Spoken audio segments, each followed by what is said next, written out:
بسم الله الرحمن الرحيم.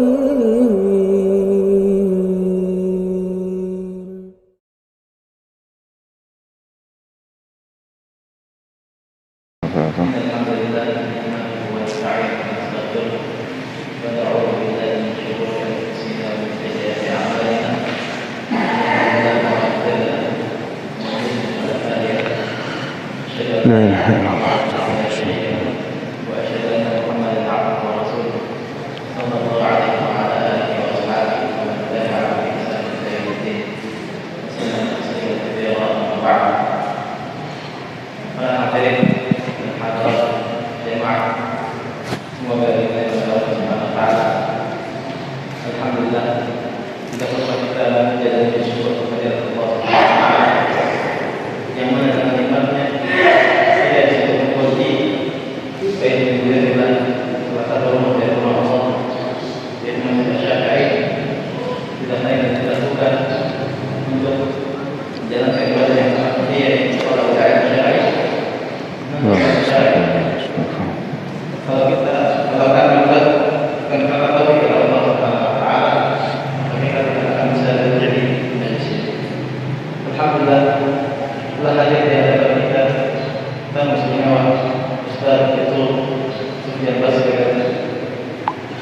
yang mana beliau orang yang ma'ruf, dikatakan ma'ruf lil'am, seorang yang benar tidak perlu dikenal lagi.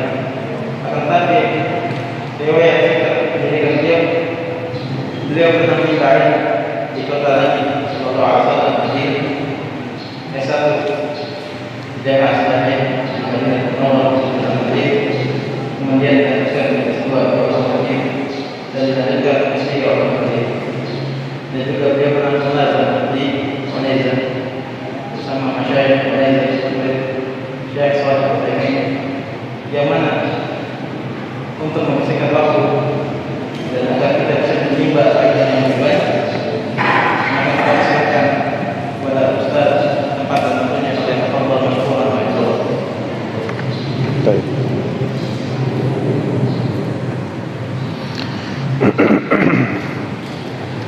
Bismillahirrahmanirrahim. Assalamualaikum warahmatullahi wabarakatuh.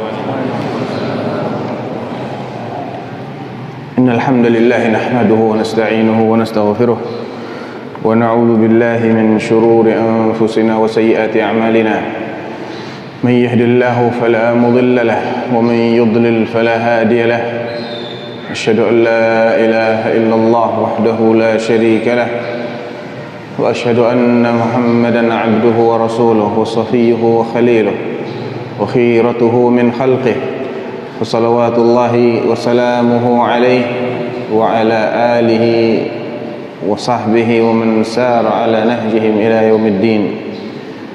أما بعد، أيها الإخوة بارك الله فيكم. Alhamdulillah atas taufik dan juga nikmat dari Allah Subhanahu wa taala. Allah memberikan kita kesempatan dan juga kesehatan untuk bisa menghadiri majelis ilmu yang ini merupakan salah satu amalan yang sangat besar fadilahnya di sisi Allah Subhanahu wa taala. Dan sebagai motivasi untuk kita semua ya ikhwah,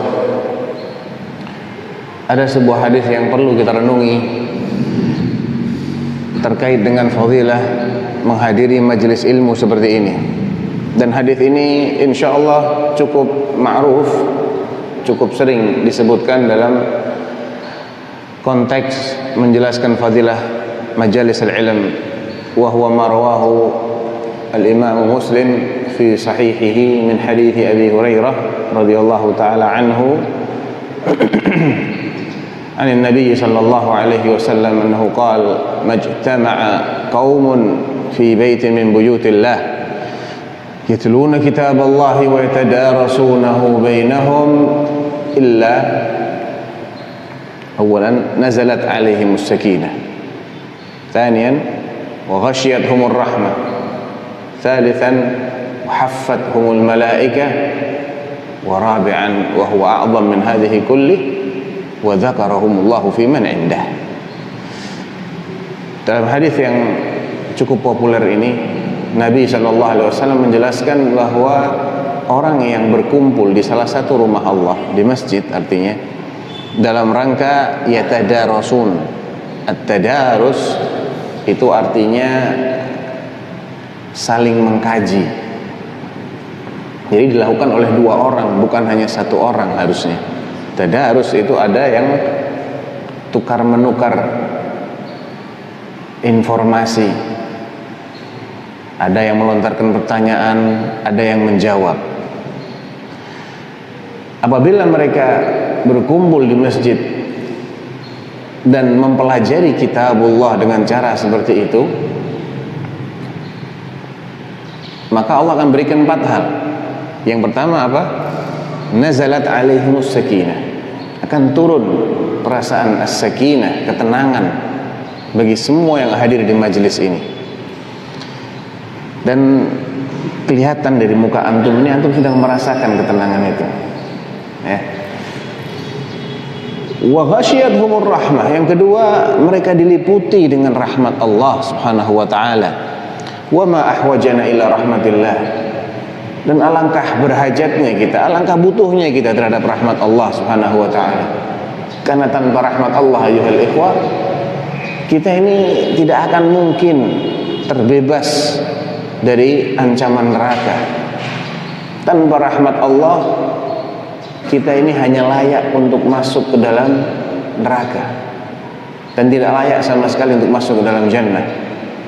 Nah, mau sehebat apapun amal kita ya ikhwah, maupun kita ibadah sejak kita dilahirkan sampai kita mati nggak pernah maksiat sekalipun, tetap itu semua tidak cukup untuk memasukkan kita ke dalam jannah tanpa dibarengi dengan rahmat Allah. Dan itu bukan kata anak, itu Nabi yang bilang. Jadi rahmat Allah ini adalah sesuatu yang akan menyelamatkan kita di samping amal saleh. Bukan satu-satunya, namun dia tidak akan bisa kalau tidak diberikan oleh Allah Subhanahu wa taala. Rahmat ini kalau tidak Allah berikan, maka tidak akan ada yang layak untuk masuk jannah dan tidak akan ada yang terbebas dari neraka. Oleh karena itu, salah satu cara yang insya Allah akan mengundang datangnya rahmat Allah dengan jumlah yang besar adalah menghadiri majalis al-ilm. Wa ghasyiyatuhum, ghasyiyat, diliputi dari seluruh penjurunya rahmat Allah ini. Wa haffathumul malaikah, dan para malaikat pun berjubel, tumpuk menumpuk mereka menghadiri majelis ini. Hanya saja kita tidak bisa melihatnya. Allah tidak berikan kita kemampuan untuk bisa melihat makhluk Allah yang namanya malaikat ini. Dan yang keempat ayyuhal ikhwah adalah wa dzakarahumullahu fi man indah. Allah menyebut-nyebut mereka. Nah, mohon maaf, suaranya jelas nggak? Jelas ya. Allah menyebut-nyebut mereka yang hadir di majelis ini. Di hadapan siapa? Di hadapan malaikat yang ada di sisi Allah. Subhanallah. Kalau kita yang nyebut-nyebut Allah ayuhal ikhwah, itu biasa ya. Biasa itu nggak istimewa. Ya sudah sewajarnya lah kita banyak menyebut-nyebut Allah. Allah Rabbuna, Khaliquna, Ilahuna. Allah yang demikian besar kebaikannya tak terhingga bagi kita. Wajar kalau kita sering menyebut-nyebut Allah. Yang luar biasa kalau sebaliknya Allah menyebut-nyebut kita. Itu luar biasa bagi kita. Bagaimana tidak luar biasa Allah Rabbul Izzati wal Jalal, Rabbus Samawati wal Ard, Khaliqu kulli syai'. Allah yang menciptakan jagat raya ini, menciptakan alam semesta, penguasa jagat raya, menyebut-nyebut kita. Kita yang tak berarti ini disebut-sebut oleh penguasa jagat raya. Ini luar biasa ayyuhal ikhwah. Dan disebut-sebut di hadapan para malaikat.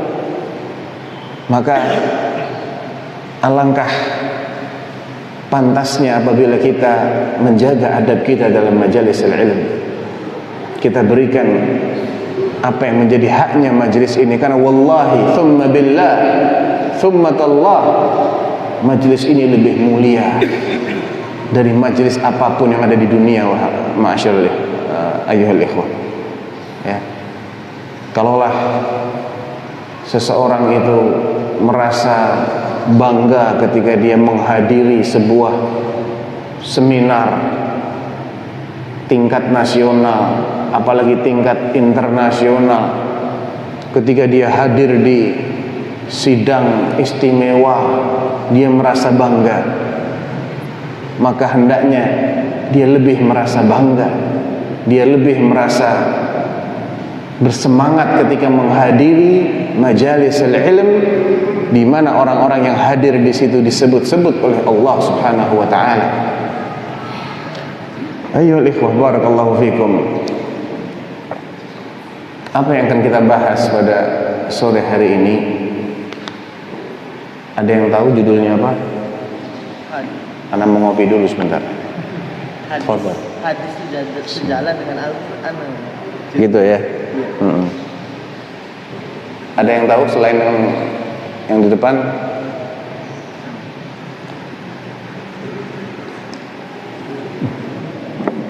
Panas banget kopinya.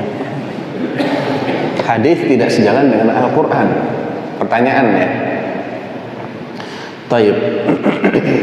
Jadi maksud dari judul ini sebetulnya adalah penyederhanaan dari judul yang diusulkan oleh panitia. Ini judulnya panjang banget panitia yang ngusulin. Ana bilang ini judul disertasi doktoral, bukan judul kajian. Ana bilang, ya, coba antum dengerin nih judulnya ini.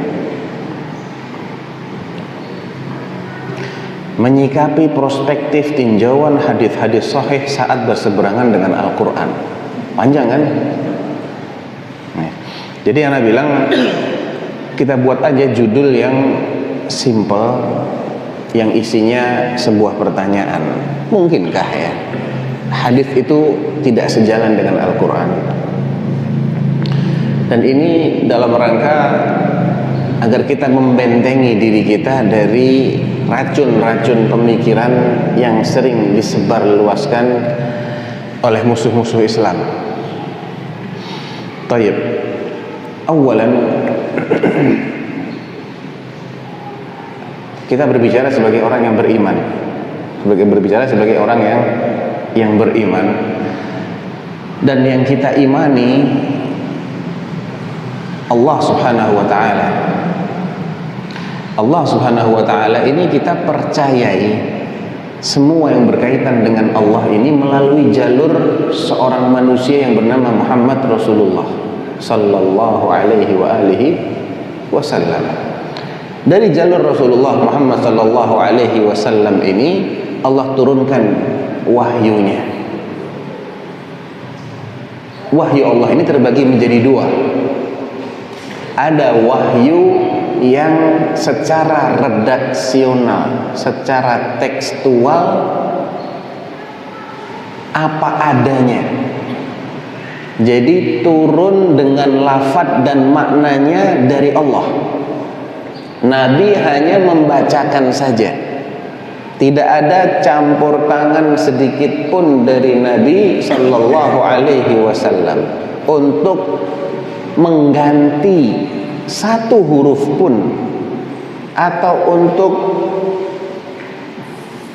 menafsirkan, menyisipkan tafsiran di tengah-tengah lafaz yang Allah turunkan tadi. Inilah yang dikenal dengan Al-Quran, Al-Wahyul Matlu, wahyu yang dibaca.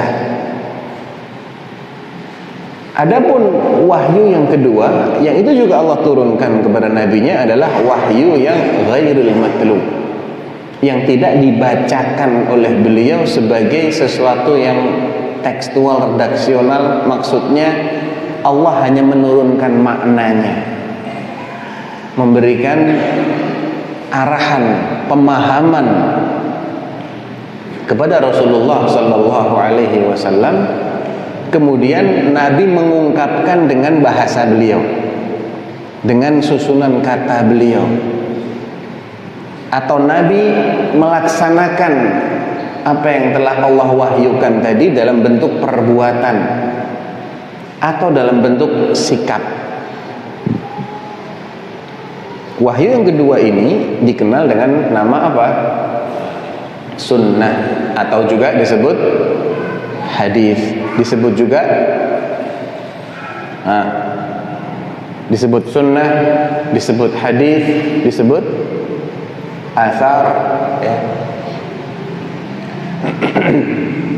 Jadi ini sebagai titik tolak pertama kita. Allah Subhanahu wa taala mewahyukan kepada Rasulullah dua macam wahyu. Yang pertama, wahyu yang lafadznya maupun maknanya baku dari Allah Subhanahu wa taala. Tidak ada campur tangan Nabi sedikit pun selain sekedar membacakan. Wa ilaihil isyara fi qoulihi ta'ala la tuharrik bihi lisanaka lita'jala bih inna 'alaina jam'ahu wa qur'ana fa idza qara'nahu fattabi' qur'ana thumma inna 'alaina bayana. Janganlah engkau wahai Rasulullah cepat-cepat menggerakkan lisanmu mengikuti apa yang sedang dibacakan oleh Jibril kepadamu. Sesungguhnya tanggung jawab kamilah yang membacakan, untuk membacakannya kepadamu dan untuk mengumpulkannya dalam hatimu. Jadi wahyu ini akan Allah kumpulkan dalam hatimu sehingga engkau tidak lupa.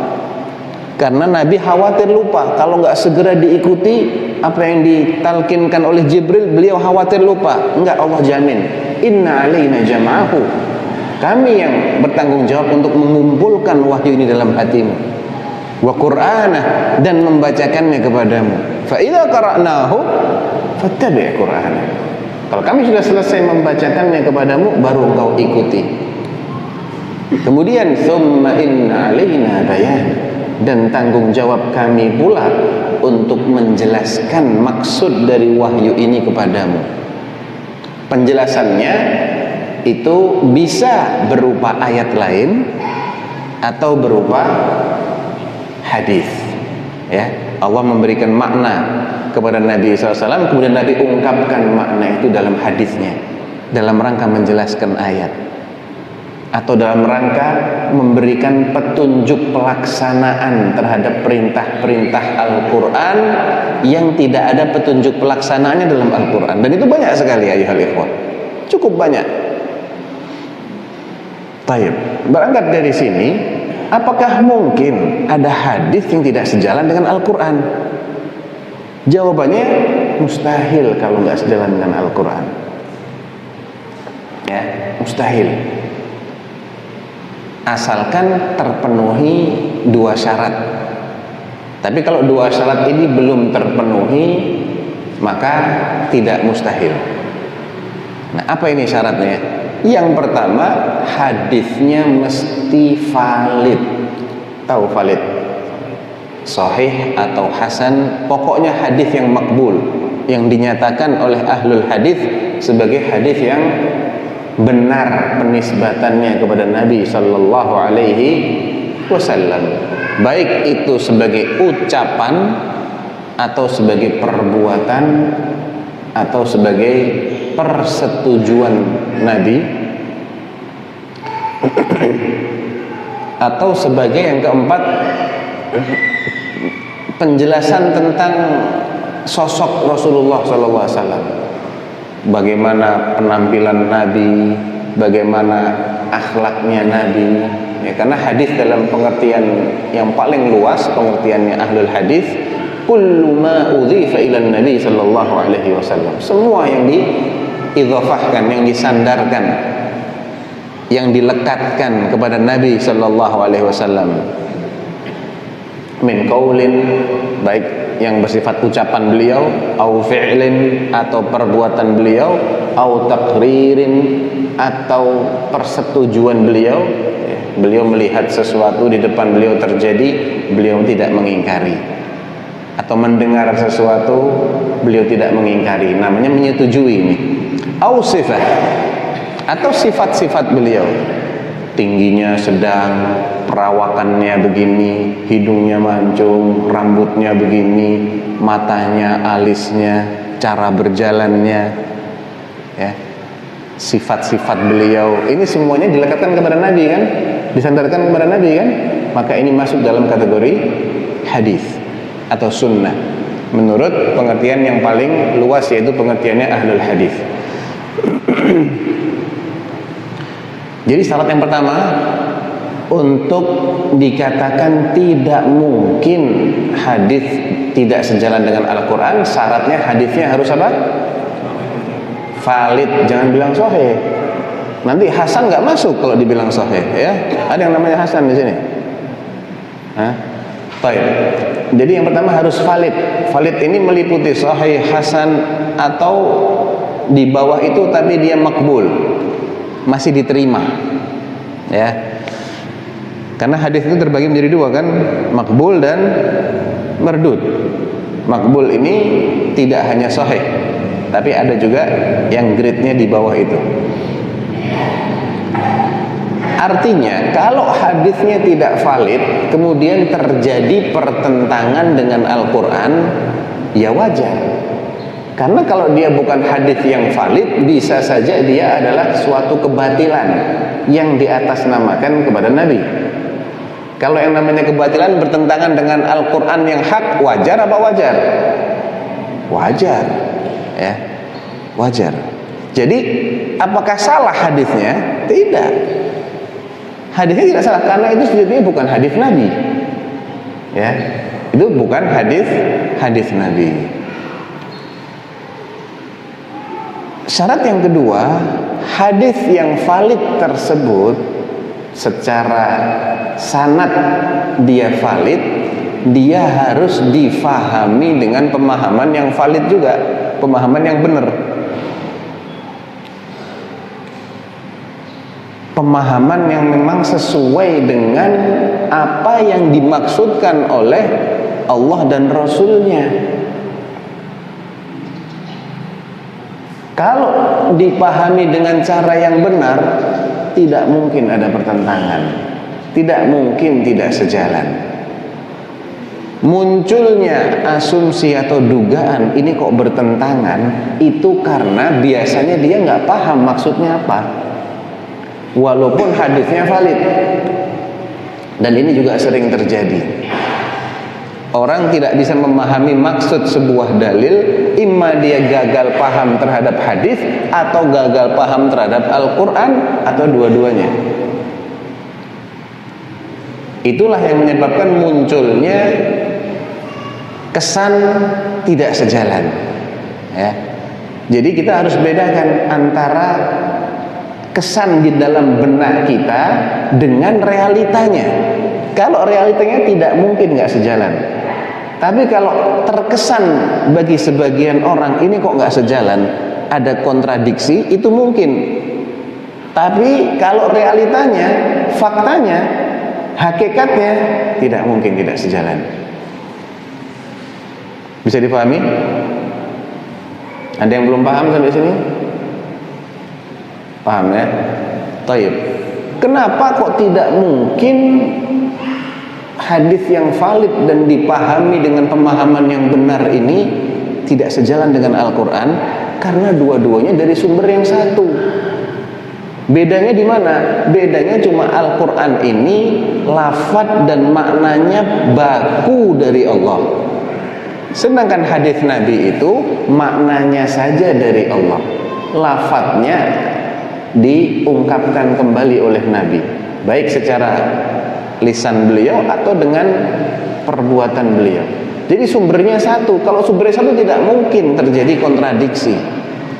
Ta'ala Allahu min dzalik. Makanya Allah dalam surah An-Nisa ayat 82 mengatakan, afala yatadabbaruna al-Qur'an walau kana min 'indi ghairillahi lawajadu fihi ikhtilafan katsira. Mengapakah mereka tidak mau mentadaburi Al-Quran? Seandainya Al-Quran itu berasal dari selain Allah, maka mereka akan mendapati banyak perselisihan di dalamnya. Mafhum ayat ini, karena Al-Quran berasalnya dari Allah, bukan dari yang lain, maka tidak ada perselisihan di dalamnya. Ya. Dan Allah Subhanahu wa taala juga menjelaskan bahwasanya Allah itu tidak hanya menurunkan Al-Qur'an kepada Nabi. Allah juga menurunkan penjelasnya di surah An-Nahl ayat 44. Wa anzalna ilaika dzikra. Ya, wa anzalna ilaika dzikra litubayyana lin-nasi ma nuzzila ilaihim. Dan kami turunkan kepadamu az-zikr agar dengannya engkau jelaskan kepada manusia apa yang Allah turunkan, apa yang telah diturunkan untuk umat manusia. Jadi az-zikr di sini meliputi Al-Qur'an dan juga As-Sunnah. Ya, karena Al-Qur'an dinamakan zikr oleh Allah. Di surah yang lain, surat Al-Hijr ayat 15, "Inna nahnu nazzalna dzikra wa inna lahu lahafizun." Sesungguhnya kamilah yang menurunkan kepadamu az-zikr, Al-Qur'an. Dan di ayat An-Nahl, wa anzalna ilaika dzikra litubayyana lin-nasi ma nuzila ilaihim. Dan kami turunkan kepadamu az-zikr agar dengan az-zikr ini engkau menjelaskan kepada umat manusia apa yang Allah turunkan untuk mereka. Jadi az-zikr di sini Al-Qur'an dan juga As-Sunnah. Dua-duanya turun dari Allah Subhanahu wa taala. Dan Allah mengatakan, "Walau kana min indi ghairillahi lawajadu fihi ikhtilafan katsira." Seandainya Al-Qur'an itu berasal dari selain Allah, maka akan terjadi pertentangan yang banyak. Padahal Al-Qur'an dijelaskan dengan sunnah. Oleh karena itu tidak mungkin terjadi pertentangan, tidak mungkin ada kontradiksi antara Al-Quran dengan Al-Quran maupun antara Al-Quran dengan hadis maupun antara hadis dengan hadis yang lain, selama kedua syarat. Ya, kalau tentang Al-Quran syarat validitas tentu nggak perlu kita pertanyakan lagi ya.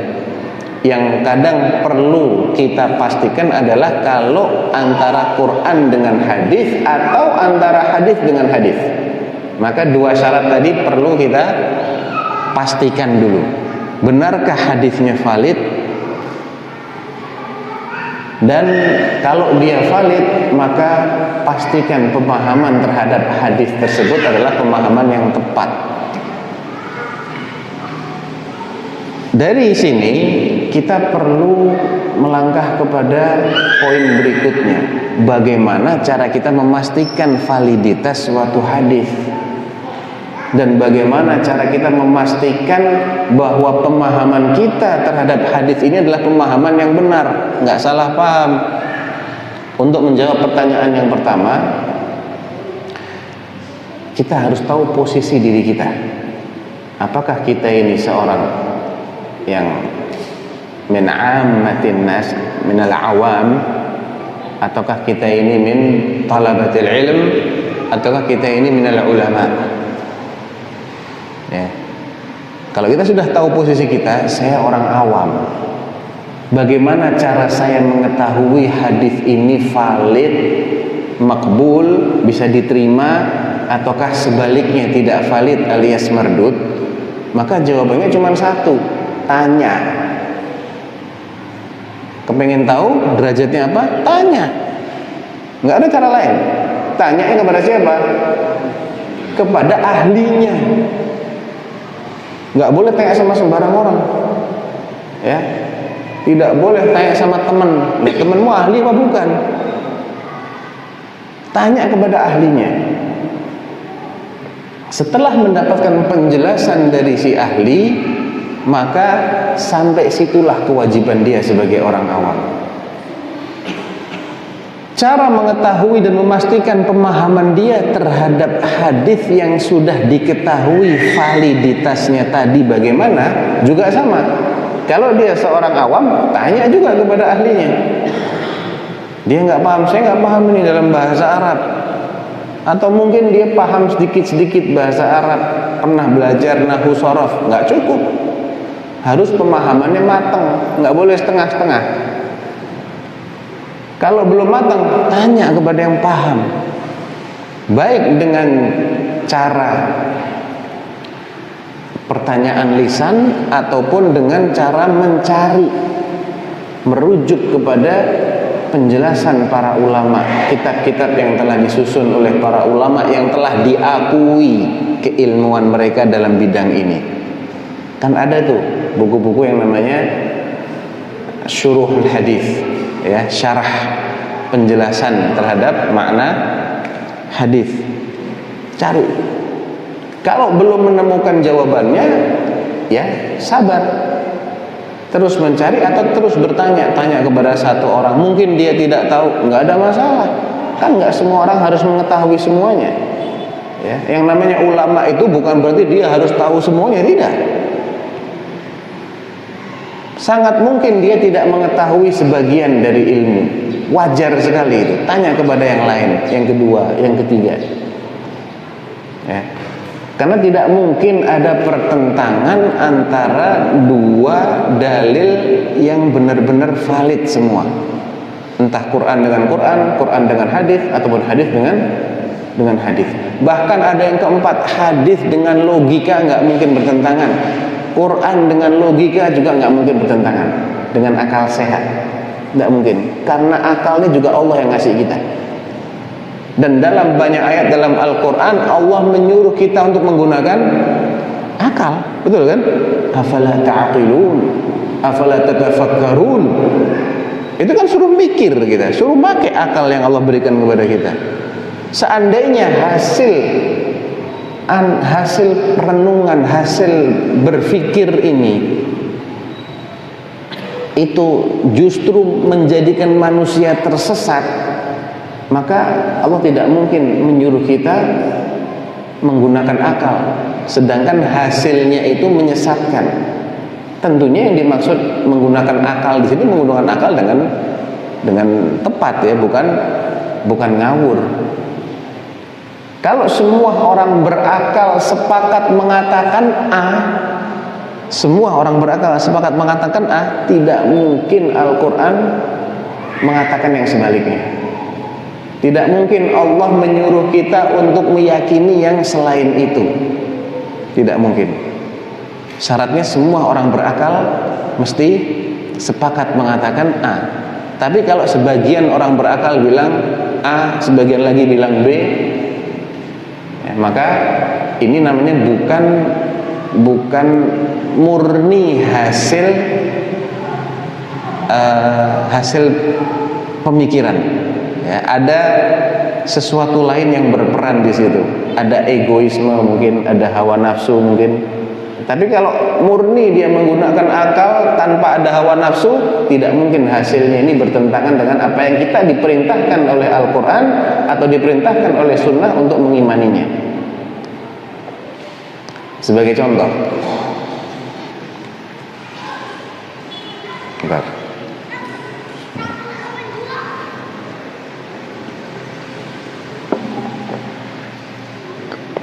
Perkara-perkara ghaib yang merupakan arkanul iman, rukun-rukun iman, kan semuanya ghaib toh. Allah ghaib, malaikat ghaib, para rasul ghaib, kitab-kitab selain Al-Quran aja, ya. Al-Quran lihat kita, ya, tertulis kita baca, selain itu kan ghaib semua. Kemudian hari kiamat ghaib. Apalagi al-qadha wal qadar. Al-qadha wal qadar ini sebagian kecil kita tahu. Sebagian kecil yang sudah terjadi, yang sedang terjadi kita tahu. Sebagian itu pun, nggak semuanya. Sekarang kita ada di sini, ini bagian dari takdir Allah. Apa yang tadi ana ucapkan, apa yang tadi antum ucapkan itu bagian dari takdir Allah. Kejadian-kejadian masa lampau yang kita ketahui itu bagian dari takdir Allah, tapi itu bagian kecil sekali. Mayoritasnya kita tidak tahu, alias Apa itu? Ghaib. Baik, kita disuruh mempercayai yang ghaib. Apakah yang ghaib itu bertentangan dengan akal? Tidak. Ya. Tidak ada sedikit pun kontradiksi antara perintah untuk mengimani yang ghaib dengan perintah untuk menggunakan akal. Karena akal kita ini tidak bisa mencapai semuanya. Dia sangat terbatas. Dia hanya bisa berpikir pada ruang lingkup yang memang Allah izinkan. Di luar itu Allah tidak memberinya kemampuan untuk berpikir di luar itu. Sebagai contoh, kita hanya bisa berpikir apabila kita pernah melihat sesuatu atau membayangkan atau mendengar. Adapun sesuatu yang tidak pernah kita lihat secara langsung, seperti apakah dia, nggak bisa kita deteksi dengan kemampuan yang Allah berikan kepada kita dengan panca indera kita, otomatis kita tidak bisa banyak berpikir tentangnya, atau bahkan kita nggak bisa membayangkan apapun, nggak mampu akal kita. Bukan berarti hal itu tidak ada loh ya, beda ya. Harus kita bedakan antara dua hal. Sesuatu yang tidak ada dengan sesuatu yang ada namun tidak terdeteksi oleh kita. Itu kan dua hal yang berbeda toh. Paham nggak? Di ruang ini ada banyak hal yang kita nggak bisa mendeteksinya. Contohnya apa? Gelombang suaranya. Anak ngomong di sini kok suaranya bisa nyampe ke sana, nyampe ke seluruh penjuru. Nggak kelihatan sama kita. Bentuknya seperti apa kita nggak tahu. Warnanya, rasanya kayak apa nggak tahu gitu. Oksigen yang kita hirup entah sudah berapa ratus kali dari tadi, ini sesuatu yang ada namun kita nggak bisa mendeteksinya. Ya. Udara ini campurannya macam-macam. Ada oksigennya, ada nitrogennya. Kita nggak bisa membedakan ini yang kita hirup ini nggak ada rasanya juga dia. Jadi kita harus bedakan antara sesuatu yang kita tidak bisa mendeteksinya, tidak mampu, dengan sesuatu yang tidak ada. Oleh karena itu, berangkat dari sini tidak mungkin ada kontradiksi antara apa yang kita disuruh mengimani keberadaannya dengan hasil penggunaan akal yang benar. Karena Allah menyuruh kita untuk menggunakan akal kita untuk memastikan sebagian dari kebenaran. Allah menyuruh kita untuk mikir, untuk mencari-cari bukti keberadaan Allah. Allah nyuruh kita mikir, mungkinkah ini nggak ada penciptanya terjadi begitu saja? Ya, mungkinkah Allah menghidupkan yang sudah mati? Allah suruh kita mikir tuh, perhatikan tanah yang kering, gersang, nggak ada tanaman apapun. Allah turunkan hujan, kemudian mulai dia tumbuh. Kalau Allah bisa mematikan, menghidupkan tanah yang mati, kenapa Allah nggak bisa menghidupkan manusia yang sudah mati? Allah nyuruh kita mikir. Jadi tidak mungkin ada kebenaran yang dapat ditangkap oleh akal manusia yang itu bertentangan dengan kebenaran yang Allah wahyukan, baik dalam Al-Quran maupun dalam hadis, dengan catatan apa tadi? Dua tadi. Pertama, hadisnya mesti valid, dan yang kedua, pemahaman kita juga mesti valid. Baik pemahaman kita kepada hadisnya maupun pemahaman kita kepada Al-Qur'annya, maupun pemahaman kita terhadap maupun cara menggunakan akal kita. Jadi cara menggunakan akalnya juga harus benar, jangan ngawur pakai akalnya. Ya. Akalnya nggak salah, cuman cara pemakaiannya yang salah. Itu yang sering terjadi. Ya, kadang-kadang itu orang itu mengklaim ini bertentangan. Itu karena dia salah dalam berpikir. Jadi berpikir itu juga pakai aturan, bukan ngawur. Kalau ngawur berpikirnya, ya hasilnya ngawur. Tapi kalau cara berpikirnya sudah benar, tidak mungkin ada sesuatu yang batil yang kita disuruh mempercayainya. Ana kasih satu contoh aja. Contoh ini cukup sederhana dan sangat terkenal dalam sirah Nabi Sallallahu Alaihi Wasallam. Ya. Ana kasih riwayat yang lebih biar lebih valid. Ana bacakan teks hadisnya dan kita akan renungi bareng-bareng di sini.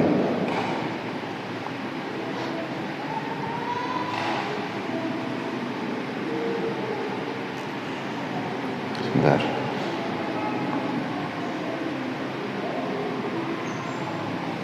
Taruh sini aja.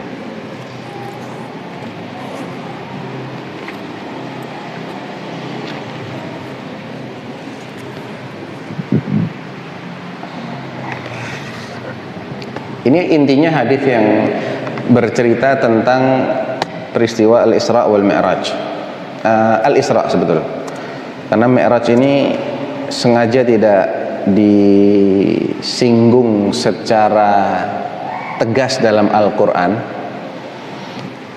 karena Mi'raj ini berkaitan dengan alam akhirat. Sedangkan peristiwa ini terjadi ketika Nabi masih berada di Makkah. Dan orang-orang Quraisy itu anti untuk percaya sama akhirat.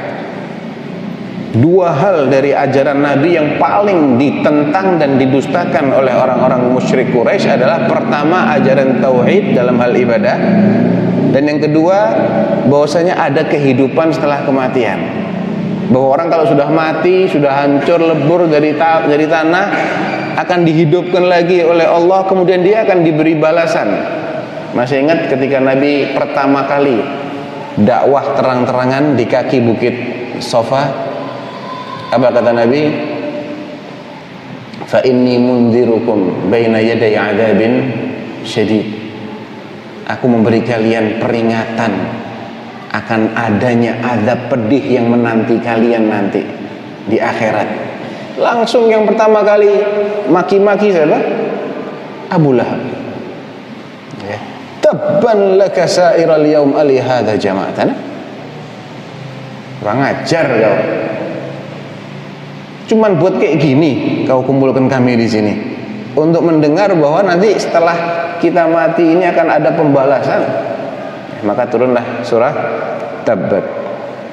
Taib. Yang Anda ingin ceritakan tentang peristiwa Al-Isra ini diriwayatkan oleh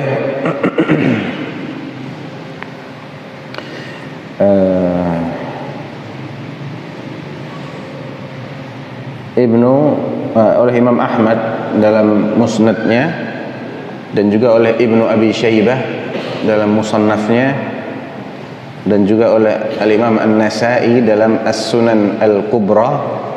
Bukan Sunan Nasa'i yang terkenal ya. Sunan Nasa'i itu ada dua, ada Sughra, ada Kubra.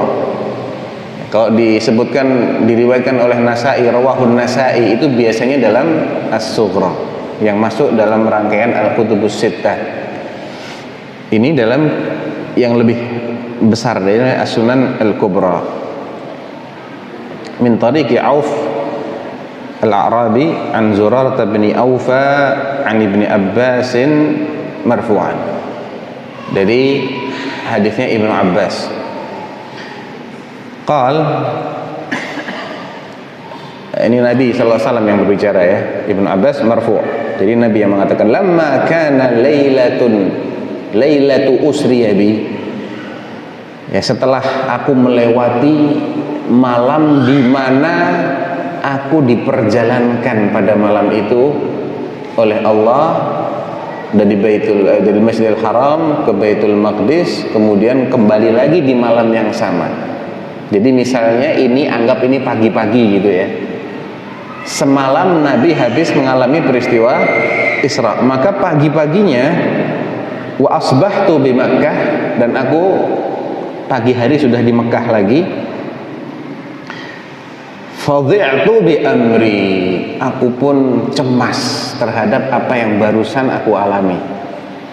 bagaimana aku akan menceritakan pengalaman ini kepada orang-orang, apa nggak bikin geger nanti. Ini berita yang betul-betul menggemparkan.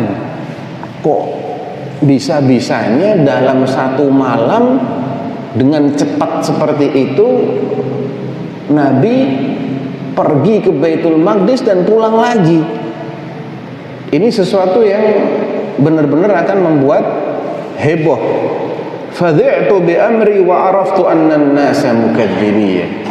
Dan aku sadar, aku faham bahwa orang-orang pasti akan mendustakan aku, tidak akan mempercayai apa yang akan aku sampaikan ini. Faqa'ada mu'tazilan hazinan. Nabi pun duduk mojok gitu ya, menjauh, menyendiri dengan sedih. Famarra bihi aduwullahi Abu Jahal. Dalam keadaan seperti itu, musuh Allah yang namanya Abu Jahal ini melewat di depannya Nabi. Faja'a hatta jalasa ilaihi faqala lahu kal mustahzi. Dia pun duduk di dekatnya Rasulullah Muhammad sallallahu alaihi wasallam. Siapa yang duduk? Abu Jahal. Sambil setengah meledek, Abu Jahal tanya, hal kana min syai'? Apakah ada sesuatu yang baru terjadi? Iseng. Hal kana min syai'? Adakah sesuatu yang baru terjadi pada dirimu? Faqala Rasulullah sallallahu alaihi wasallam, "Na'am." Iya. Oh, ma huwa? Apa itu? Penasaran nih Abu Jahal. Apa kata Nabi? Innahu usriya biyal lailah. Sesungguhnya tadi malam aku diajak jalan-jalan. Faqala ila ain? Kemana jalan-jalannya? Faqal ila Baitul Maqdis. Ke Baitul Maqdis. Di mana tuh Baitul Maqdis? Di Palestina. Ini Nabi ngomong begini di mana? Di Mekah, bukan di Madinah. Di Mekah. Jaraknya berapa Mekah dengan Baitul Maqdis? Antum cek Google Map. Sekarang. Buka Google Map. Dicek. Buka. Tentukan Mekah, terus pergi ke Al-Quds atau Masjidil Aqsa. Dicek jaraknya berapa. Kalau nggak salah 1400-an kilometer. Ketemu nggak? Ya. Sambil ngecek, karena lanjutin hadisnya. Dijawab ila Baitul Maqdis. Kalau udah ketemu kasih tahu ya. Qal, Abu Jahal langsung sontak dia bertanya, thumma asbahta baina dhahranaina, dan pagi ini kamu sudah di sini lagi di tengah-tengah kita? Qala, na'am. Iya. Lah memang kan sudah di depannya Abu Jahal Nabi.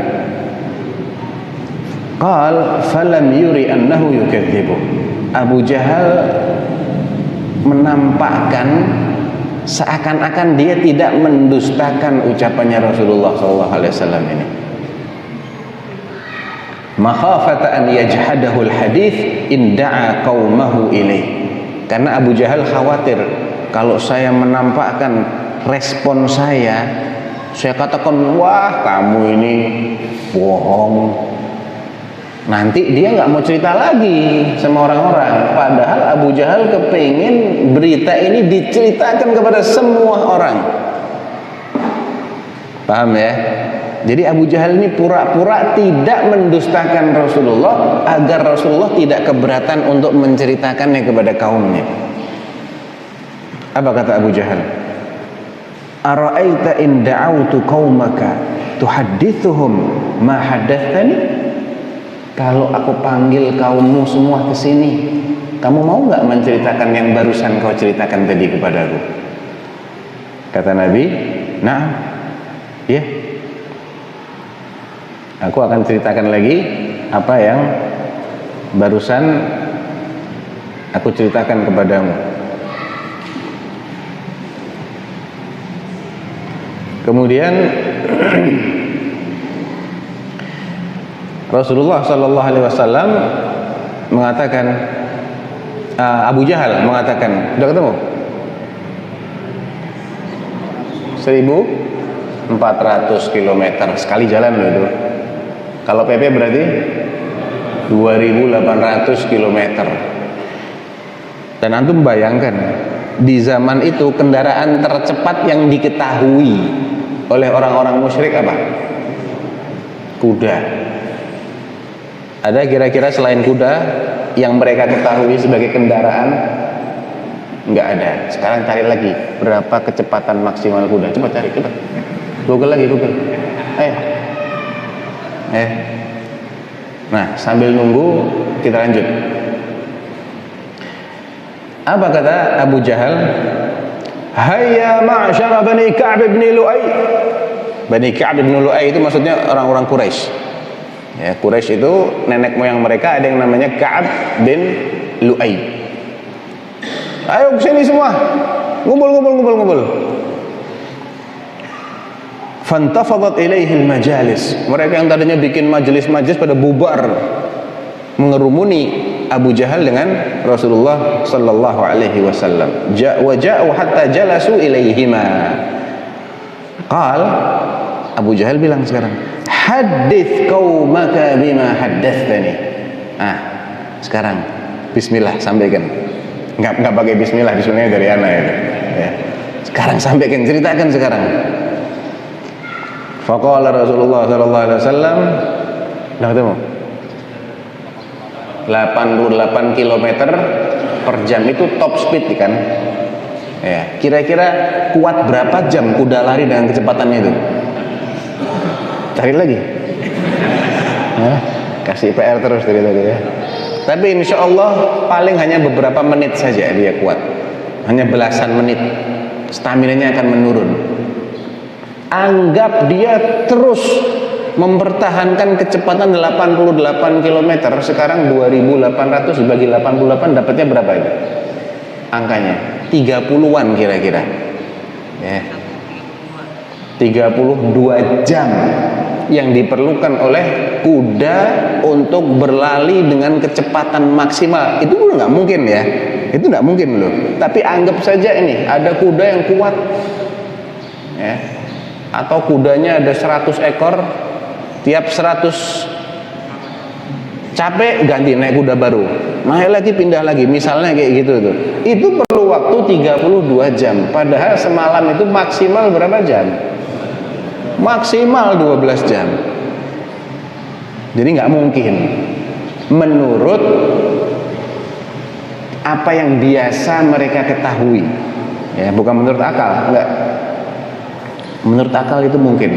Nanti akan kita buktikan dengan riwayat ini, asalkan cara mikirnya benar.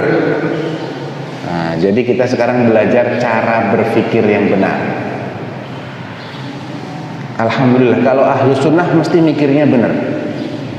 Yang mikirnya nggak benar itu biasanya ahli bid'ah, orang-orang kafir. Itu error semua itu pemikirannya. Kalau ahlu sunnah walillahil hamd mesti benar, karena dia dibimbing oleh wahyu, nggak liar akalnya ini. Dia diarahkan oleh wahyu dari Allah Subhanahu Wa Taala. Baik, kita sekarang akan lanjutkan. Ketika Nabi mengatakan, inni usriya biyal lailata. Tadi malam aku diajak jalan-jalan. Mereka semua tanyanya sama kayak Abu Jahal. Apa pertanyaannya? Ila ain, kemana? Qala ila Baitul Maqdis, ke Baitul Maqdis. Qalu wa asbahta baina dhahranaina, dan pagi ini kamu sudah di tengah-tengah kita lagi. Qala na'am, iya. Eng ya, mulai ini. Mereka semua mengatakan, Ibnu Abbas menceritakan, famin baini musaffiqin, ada yang tepuk tangan, wa min baini wadi'in yadahu ala ra'sihi, pusing. Apalagi ini? Muta'ajjiban lil kadhibi za'am, dia takjub dengan apa yang, maksudnya orang yang mendengar ini, mereka ini takjub dengan kedustaan yang menurut mereka itu kedustaan, ya, yang disampaikan oleh, yang diklaim oleh Muhammad Rasulullah Sallallahu Alaihi Wasallam. Tapi karena Rasulullah Muhammad ini memang tidak pernah terbukti berdusta, jadi mereka ini bingung. Emang selama ini nggak pernah berdusta gitu loh. Cuman kok kami susah banget ini menerima dengan akal kami. Kok bisa dia hanya dalam satu malam pulang pergi? Akhirnya mereka bilang begini. Qalu wa hal tastati' an tan'ata lana al-masjid? Bisakah kamu menyebutkan kepada kami ciri-ciri Masjidil Aqsa yang kamu lihat semalam? Wa fil qaumi man qad safara ila dzalikal balad. Karena memang di antara mereka ini ada yang pernah ke sana, pernah ke Baitul Maqdis. Faqala Rasulullah SAW, fadhahabtu an'ad. Aku pun mulai menyebutkan ciri-cirinya, mengandalkan apa yang beliau ingat semalam tadi. Fama ziltu an'ad. Terus aku sebutkan ciri-cirinya, begini, bentuknya begini, warnanya, mungkin tiang-tiangnya. Hatta tabasa alayya ba'dun na'ad. Sampai ada beberapa ciri-ciri yang aku ragu-ragu, agak samar, tersamarkan bagiku. Qal faji'a bil masjid, maka Allah mendatangkan penampakan masjid itu, menampakkannya di hadapan Rasulullah Sallallahu Alaihi Wasallam. Wa ana anzuru hatta wudi'a duna dari iqalin au uqailin fana'attuh. Dan Allah mendekatkan bayangan masjid itu, gambar masjid itu di matanya Rasulullah, ya. Mereka nggak melihat, hanya Rasulullah yang melihat. Sampai jaraknya dekat sekali antara beliau dengan masjid itu. Wa ana anzur ilaih. Jadi lebih nyaman ketika menjelaskan karena ada gambarnya di depan Rasulullah sallallahu alaihi wasallam. Wa kana ma'a hadza na'tun lam ahfadhu. Dan dari gambar tersebut ada ciri-ciri lain yang sebelumnya aku tidak mengingatnya. Jadi disebutkan sedetil-detilnya oleh Rasulullah sallallahu alaihi wasallam. Faqala al-qaumu amman na'at fa wallahi laqad asab. Kalau tentang ciri-cirinya, maka demi Allah benar tuh. Kayak gitu memang ciri-cirinya. Ya. Taib. Nah, sekarang kita akan beralih bagaimana orang di masa itu yang namanya Abu Bakar As-Siddiq, yang gara-gara peristiwa ini dia mendapatkan gelar As-Siddiq itu, bisa memahami kemungkinan terjadinya Al-Isra ini. Ini kan mereka masih bingung caranya bagaimana dia kok bisa pergi secepat itu. Sedangkan Rasulullah memang tidak pernah terbukti bohong, nggak pernah. Kalau dituduh bohong, iya, tapi terbukti bohong tidak pernah. Yang kedua, mereka minta bukti ciri-ciri, dijelaskan sama Rasulullah, dan mereka mengakui ciri-cirinya memang kayak gitu. Berarti kalau masih nggak percaya, itu namanya sikap apa? Sikap sombong, ngeyel, ya. Pokoknya ngeyel aja, tidak mau menerima kebenaran. Ini kan termasuk takabur. Al-kibr batarul haq wa ghamtun nas. Baik. Sekarang bagaimana Abu Bakar As-Siddiq? Subhanallah, ketika mereka lagi heboh itu, Abu Bakar sedang tidak di situ. Dia lagi di luar. Maka Abu Jahal dan teman-temannya ini penasaran, ini kira-kira Abu Bakar bakal percaya apa enggak ini. Kalau di riwayat yang lain itu disebutkan sampai ada yang awalnya beriman murtad mendengar berita ini. Subhanallah. Hatta irtadda ba'du man kana qad aman. Ada sebagian yang awalnya beriman, ketika Nabi menyampaikan berita ini mereka nggak kuat, mereka murtad. Nah, bagaimana sikap Abu Bakar?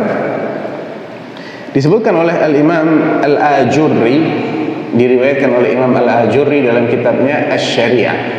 Kitab Syariah ini termasuk kitab rujukan terkait akidah Ahlussunnah wal Jamaah. Min tariqi Abdul Razzaq Ibn Hammam As-San'ani kama fi tafsirihi an Ma'mar an Az-Zuhri fi hadithihi an Urwah. Jadi hadis ini yang meriwayatkan dari jalur Ma'mar Ibn Rashid Al-Basri Al-Yamani wa huwa thiqah an Az-Zuhri Imam Ibn Shihab ya, Az-Zuhri imam min al-a'immah dari Urwah Ibn Zubair. Urwah Ibn Zubair ini siapanya Abu Bakar As-Siddiq? Ada yang tahu? Siapanya Abu Bakar As-Siddiq? Cucu dari anak perempuannya. Ya, ibunya Urwah siapa? Asma binti Abi Bakar As-Siddiq.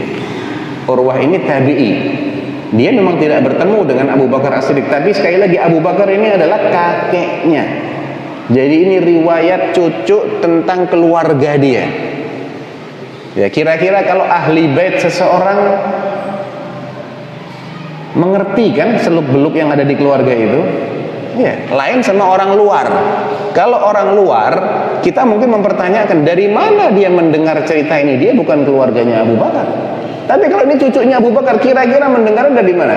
Ya kalau nggak dari bapaknya, dari ibunya, atau dari saudaranya Abdullah bin Zubair, dan dia sahabi, nggak keluar dari mereka. Jadi walaupun secara zahir sanad ada inqita', ada terputus, tapi keterputusan ini tidak membahayakan, tidak menodai validitas riwayat ini ya. Ini anak kasih antum naqdul hadis sedikit ini, cara mengkritisi hadis. Tidak semua hadis yang munqati itu dhaif dan tertolak, enggak. Tidak semua hadis yang terputus sanadnya otomatis enggak benar, enggak. Terputusnya ini membahayakan enggak? Kalau dia membahayakan, baru dia akan dikatakan dhaif. Tapi di sini tidak ada bahaya sama sekali. Karena apa? Sekali lagi ini cucu menceritakan kakeknya. Ya kira-kira dengarnya dari keluarga itu, dan keluarga mereka semuanya thiqat. Bapaknya sahabat Nabi Zubair, ya. Ibunya sahabiyah, saudaranya sahabi. Paling-paling dari salah satu di antara mereka. Dan sahabat itu nggak disebut namanya, nggak ada masalah. Mereka semua adalah orang-orang yang terjamin kredibilitasnya dan kesolehannya. Taib. Ini Ustaz Faris mesti agak paham ya? Pernah belajar kan? Taib. Apa kata Urwah? Sa'a rijalun minal musyrikin ila Abi Bakar. Dia menceritakan pengalamannya kakeknya Abu Bakar. Ada sejumlah orang-orang musyrik yang bergegas mendatangi Abu Bakar setelah mendengar apa yang diceritakan oleh Rasulullah terkait peristiwa yang barusan tadi malam terjadi, yaitu peristiwa Isra. Faqalu hadza sahibuk yaz'um annahu qad usriya bihi lailata ila Baitul Maqdis. Sahibak gitu loh, temenmu itu, maksudnya Rasulullah Muhammad SAW. Dia ngaku-ngaku tadi malam jalan-jalan ke Baitul Maqdis. Tsumma raja'a min lailatihi, dan di malam itu juga dia pulang lagi ke Mekah. Faqala Abu Bakar radhiyallahu anhu. Abu Bakar radhiyallahu anhu mengatakan, bertanya, "Awa qala dzaka?" Benar dia bicara seperti itu? Itu aja yang ditanyakan oleh Abu Bakar, bukan wah nggak masuk akal, nggak. Benar dia mengatakan seperti itu. Saya cuma butuh kepastian bahwasanya itu bukan rekayasa kalian. Omongan itu memang diucapkan oleh Rasulullah Muhammad SAW. Mereka mengatakan, qalu na'am. Semuanya bilang iya. Setelah Abu Bakar yakin bahwasanya Nabi memang mengatakan seperti itu, maka beliau mengatakan, fa ana ashhad in kana qala dzalika laqad sadaq. Allahu akbar. Maka aku bersaksi, kalau memang dia yang mengatakan seperti itu, maka dia jujur, dia nggak bohong. Qalu tusaddiquhu bi annahu jaa ila Syam fi lailatin wahidah. engkau percaya dia pergi ke negeri Syam hanya dalam 1 malam saja, wa raja'a qabla an yusbih, dan dia pulang lagi ke Mekah sebelum waktu subuh tiba, engkau percaya itu terjadi? Qala Abu Bakr radhiyallahu anhu, "Na'am, iya, usaddiquhu bi ab'ad min dzalik." Bahkan aku mempercayai yang lebih jauh lagi dari itu. Lihat ini Abu Bakar ngajarin kita bagaimana menggunakan akal yang benar.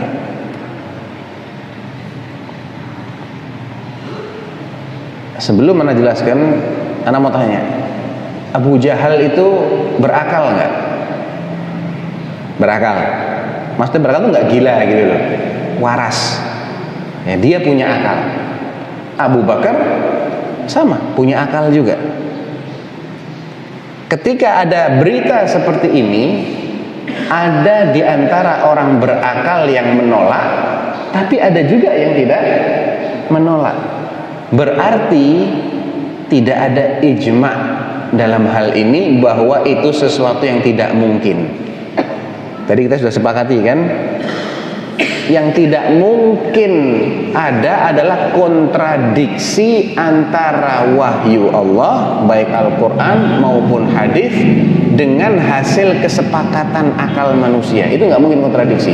Tapi kalau sebagian orang salah dalam menggunakan akalnya, kemudian menyimpulkan ini nggak mungkin terjadi, sedangkan orang lain menggunakan akalnya dengan benar dan mengatakan ini mungkin terjadi, maka tidak bisa dipertentangkan antara akal dengan wahyu Allah ini, ya. Dan ini yang terjadi di sini sekarang. Ternyata ada kok orang berakal yang tidak menganggap itu sebagai sesuatu yang mustahil. Abu Bakar As-Siddiq radhiyallahu anhu, "Na'am usaddiquhu bi ab'ad min dzalik." Aku mempercayai dia walaupun lebih jauh lagi dari itu. Usaddiquhu bi khabaris samai ghudwatan wa ashiyah. Dari dulu aku percaya ada berita dari langit yang turun kepadanya tiap pagi dan sore. Antum tahu kapan terjadinya peristiwa Isra? Berapa tahun setelah Nabi menjadi Nabi? Berapa tahun? Antara 10 atau 11 tahun. Jadi peristiwa Isra itu terjadi pada tahun 10 setelah Bi'tsah atau pada tahun 11 setelah Bi'tsah. Karena 3 tahun setelah itu Nabi hijrah. Jadi Nabi itu sempat sholat di Mekah selama sekitar 3 tahun, ya.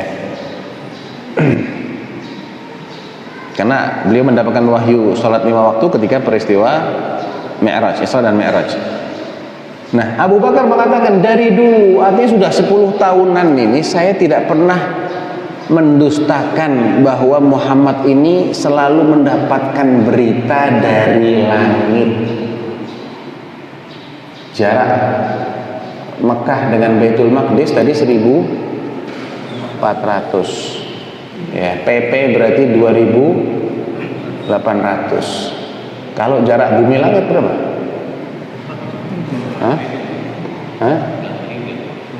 Allahu a'lam, kita nggak tahu. Coba antum Google lagi, jarak bumi ke bulan aja berapa? Cek coba. Jarak bumi ke bulan aja. Bulan itu belum finishnya langit, ya. Itu dekat lah bulan itu. Langit masih di atas itu lagi. Dan antum mesti tahu Allah Subhanahu wa taala itu mengatakan tentang langit yang paling dekat dengan kita, yaitu as-sama'ud dunya. Walaqad zayyana as-sama'ad dunya bimasabih wa ja'alnaha rujuman lisyayatin. Kami menghiasi langit dunia dengan masabih, bintang-bintang. 384.000 kilometer kata Google. Jarak bumi ke bulan, baru bulan. Baru bulan itu, belum ke matahari. Kalau ke matahari kan kalau nggak salah 150 juta kilometer. Itu pun juga perkiraan karena susah meterinnya. Gimana mau bikin meteran? paling dikira-kira, nggak tahu pakai apa kira-kiranya, tapi yang jelas pastinya itu ribuan, ratusan ribu kali lebih jauh daripada jarak Mekah ke Baitul Maqdis walaupun pulang pergi. Jadi kalau dia tidak keberatan untuk mempercayai ada sesuatu yang bisa menyampaikan wahyu dari jarak yang sedemikian jauh dengan secepat kilat, kenapa mesti dianggap muskil? Kenapa dianggap mustahil ketika yang sama Allah Subhanahu wa taala memperjalankan dia ke Baitul Maqdis pulang pergi yang jaraknya cuma 2.800. Harusnya kalau ini dianggap masalah, ana dari dulu nggak perlu percaya juga. Dia dapat berita dari langit 2 kali lagi sehari. Ya, ghudwatan wa asyiyah. Jadi ini adalah konsekuensi iman, ayuhal ikhwah. Konsekuensi iman itu, ya kita jangan berasumsi bahwa kita harus paham kaifiat terjadinya segala sesuatu. Jangan. Ntar nggak ada orang beriman kalau begitu.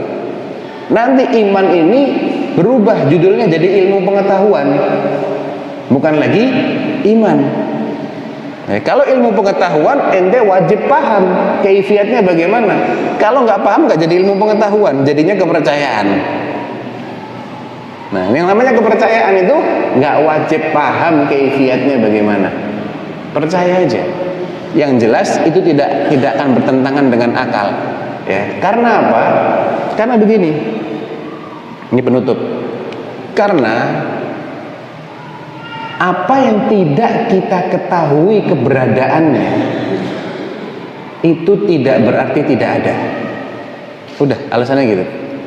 Kan yang jadi masalah bagi orang-orang musyrik Quraisy ini, dia nggak tahu kendaraannya apa, iya kan?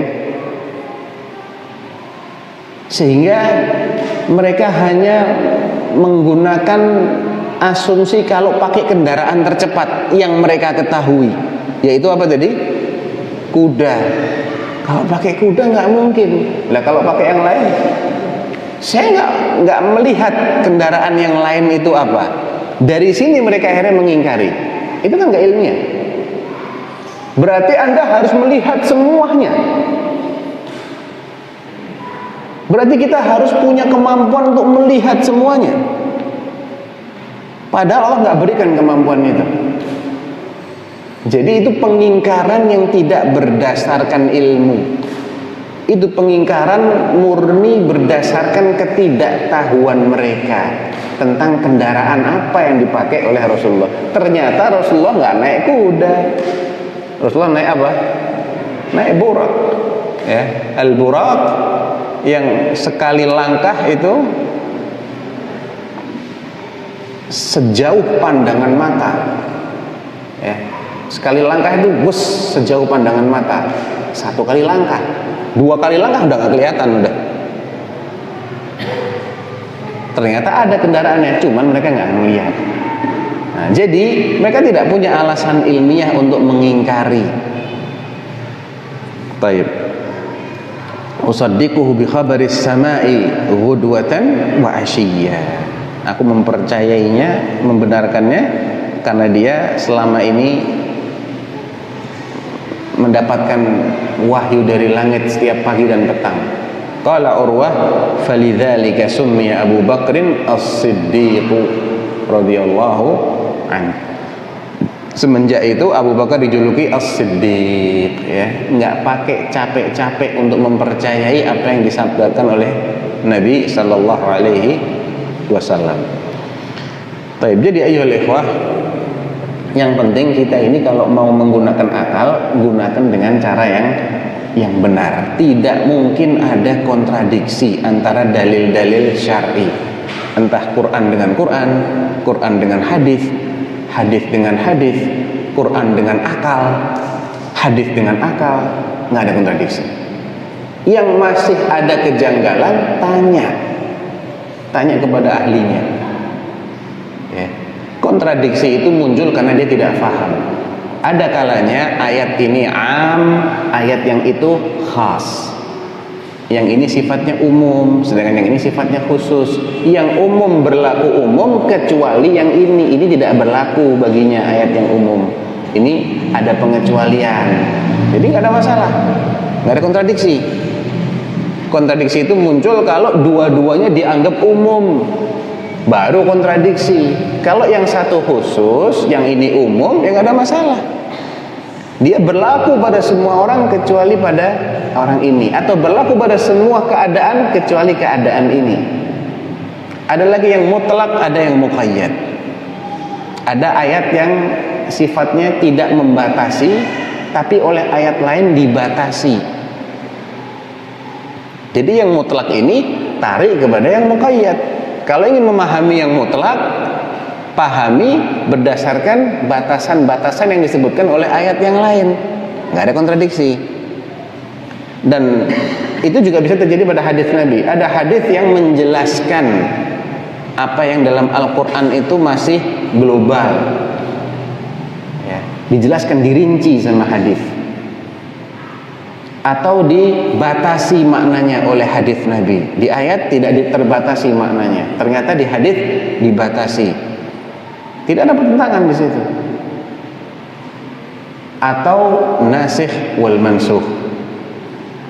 Memang ayat itu dulu pernah berlaku hukumnya, kemudian diamandemen dengan ayat lain, ya, atau di akhir, atau hadis A dulu berlaku, kemudian belakangan oleh Nabi dihapus hukumnya. Nggak ada kontradiksi. Kalau yang berlaku ini tidak dipahami sebagai sesuatu yang sudah, kalau yang lama, dalil yang lama ini tidak dipahami sebagai sesuatu yang sudah mansuh, tetap dianggap berlaku, padahal sejatinya sudah nggak berlaku lagi. Kemudian dalil yang baru juga dianggap berlaku, baru muncul kontradiksi. Tapi ketika dia sudah paham kaidah bagaimana memahami an-nasikh wal mansukh, tidak akan ada kontradiksi. Jadi itu beberapa metode yang dijelaskan oleh para ulama kita dalam memahami dalil-dalil yang terkadang terkesan kontradiksi. Sekali lagi saya pakai istilah terkesan, karena kontradiksi itu hanya ada dalam kepala kita. Dalam realita nggak ada kontradiksi sama sekali. Karena kita belum paham, muncul kesan itu tidak sejalan, alias kontradiksi. Tapi dalam realita tidak mungkin ada kontradiksi, asalkan dua syarat tadi terpenuhi. Apa yang pertama? Validitasnya benar-benar, dan ini juga harus bil ijma', ya. Artinya kevalitan suatu hadis itu adalah memang sesuatu yang disepakati oleh para ulama ahlul hadis dari kalangan ahlus sunnah. Tapi kalau ahlus sunnahnya beda pendapat, sebagian mensahihkan, sebagian mendhaifkan, sebagian menerima, sebagian tidak menerima sebagai sabda Nabi. Ya, ini tidak masuk dalam pembahasan kita. Ya, tidak masuk dalam pembahasan kita, karena tidak bisa dipastikan apakah yang benar itu yang mensahihkan atau yang benar itu justru yang mendhaifkan. Tapi kalau mereka sudah sepakat ijma ini sahih, ya, contohnya hadis-hadis dalam as-sahihain yang tidak dikritisi oleh seorang ulama pun dari kalangan para salaf, maka ini berarti pasti benar hadisnya. Nah, hadis yang seperti ini yang tidak mungkin bertentangan dengan Al-Quran atau dengan hadis Nabi ataupun dengan akal sehat. Tapi sekali lagi, kalau masih diperselisihkan, nah itu tidak kita bahas di sini. Di luar itu, ya. Baik, barangkali ini beberapa poin yang Anda rasa penting untuk difahami terkait dengan topik pembahasan kita pada sore hari ini. Kalau ada yang masih kurang jelas, tafadhal, boleh ditanyakan. Nah, Assalamualaikum warahmatullahi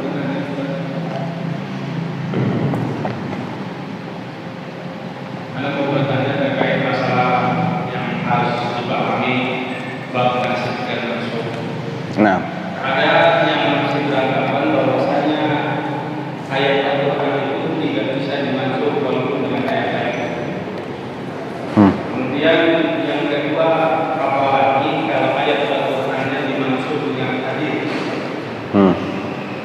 Dan ada yang masih memiliki pola pikir kemudian. Sebentar, antum satu-satu dulu tanyanya.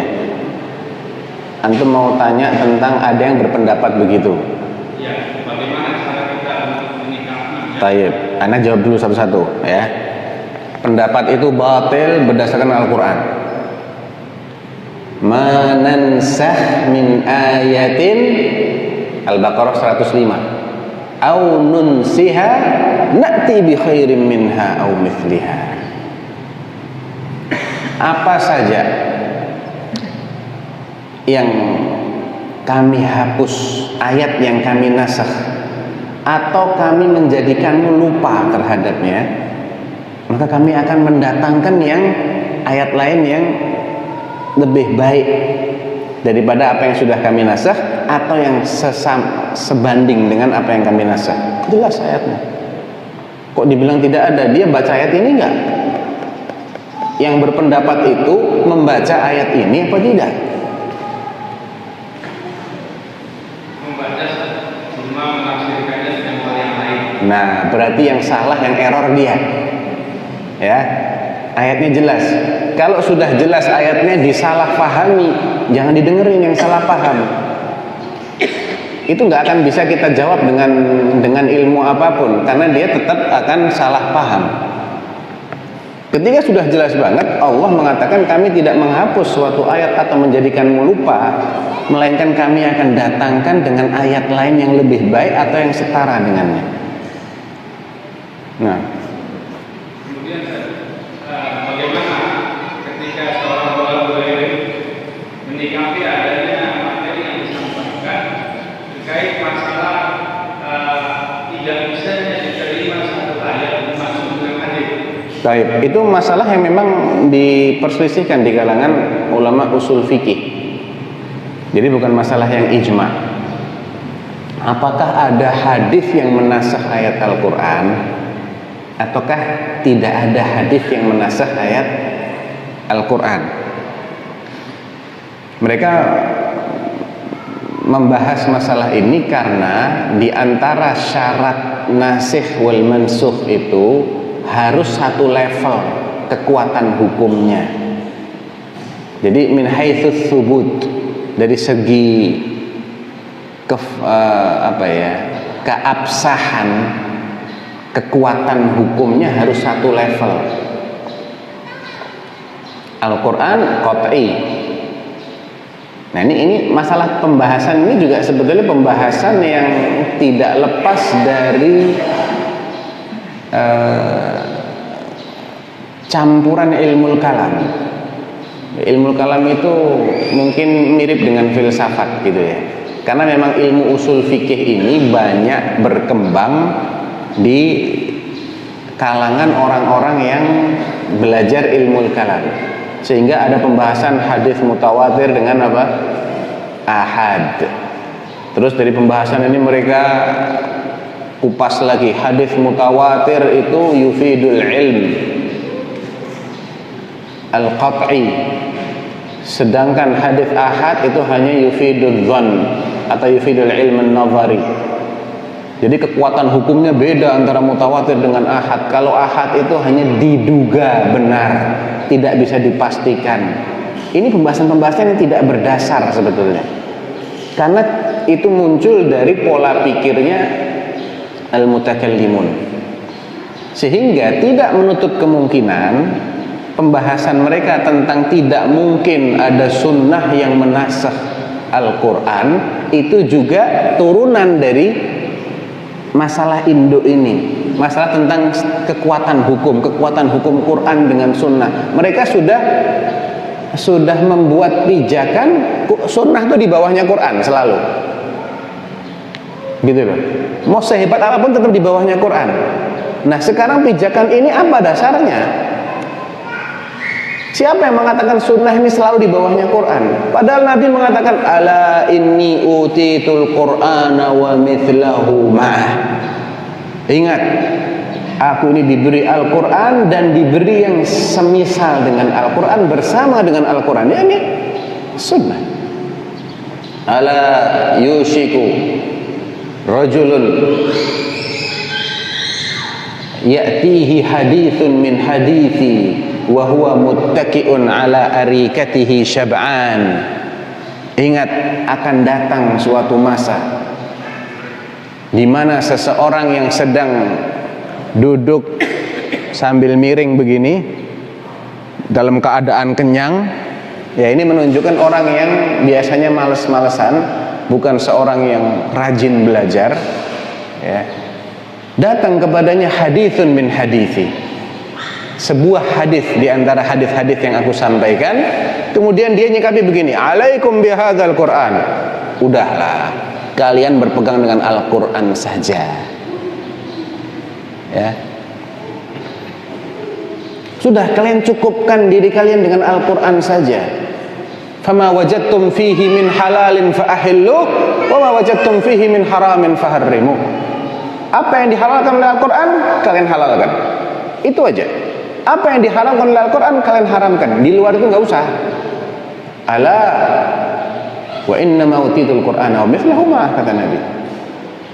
Padahal sejatinya aku ini diberi Al-Qur'an dan yang setara dengan Al-Qur'an. Maksudnya setara dalam Al-Qur'an dari segi hujjiyahnya, kekuatan hukumnya, status hukumnya. Sebagaimana Al-Qur'an itu menjadi pijakan hukum untuk melakukan berbagai ritual ibadah, untuk menghalalkan hal-hal tertentu dan mengharamkan hal-hal tertentu, maka sunnah juga sebagai pijakan hukum untuk mengamalkan berbagai ritual ibadah walaupun nggak ada dalam Al-Quran. Dan sunnah juga memiliki kekuatan hukum yang sama untuk mengharamkan apa-apa yang tidak disebutkan dalam Al-Quran secara tegas. Pengharaman binatang bertaring ada dalam Al-Quran. Pengharaman keledai jinak ada dalam Al-Quran. Pengharaman yang berkuku tajam predator, burung-burung predator ada dalam Al-Quran? Tidak ada. Pengharaman seseorang menikahi bibinya ada dalam Al-Quran? Tidak ada. Ya, pengharaman jual beli dengan cara yang mengandung gharar, tidak ada dalam Al-Quran. Tapi itu semua ada dalam sunnah. Cara-cara mengamalkan sholat, mengamalkan haji, nggak ada penjelasan detailnya dalam Al-Quran. Jadi dari mukaddimah yang sudah salah tadi, Quran harus di bawahnya, apa sunnah harus di bawahnya Al-Quran. Nggak sekuat Al-Quran. Dari sini akhirnya mereka mengatakan nggak mungkin ada sunnah yang menasakh Al-Quran. Tapi mukaddimahnya ini sendiri tidak memiliki bukti. Siapa yang mengatakan kedudukan sunnah itu harus di bawahnya Al-Quran? Itu kan klaim Anda. Nabi tidak memperlakukan seperti itu. Para sahabat nggak pernah membeda-bedakan begitu, enggak. Semua disikapi sami'na wa ata'na. Ya. Ada lagi pertanyaan? Udah dua tadi, ganti yang lain. Nah,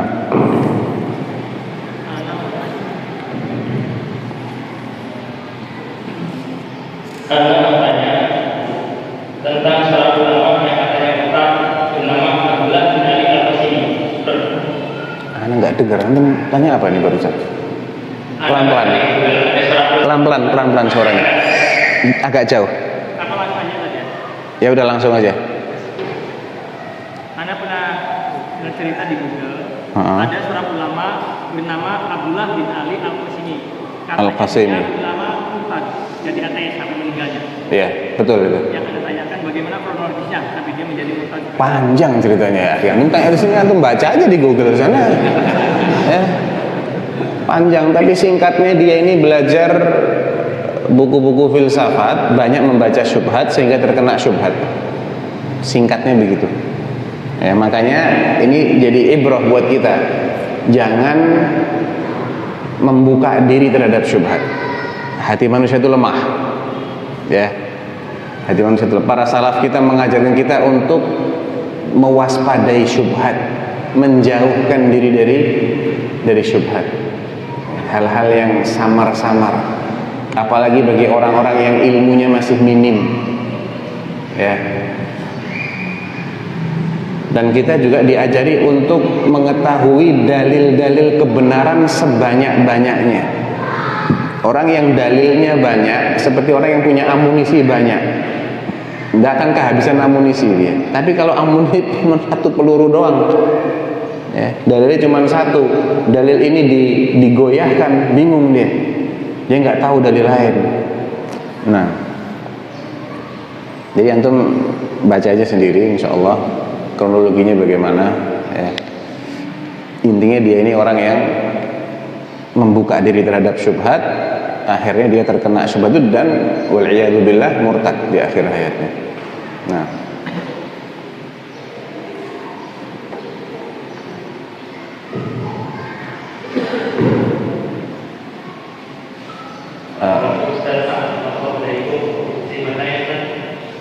mungkin bagi sebagian orang itu ada yang mengatakan bahwa hadis azab kubur itu semuanya bisa dikatakan nggak benar gitu, karena ada ayat dalam surat kubur itu Allah hanya ditambahkan di satu apa?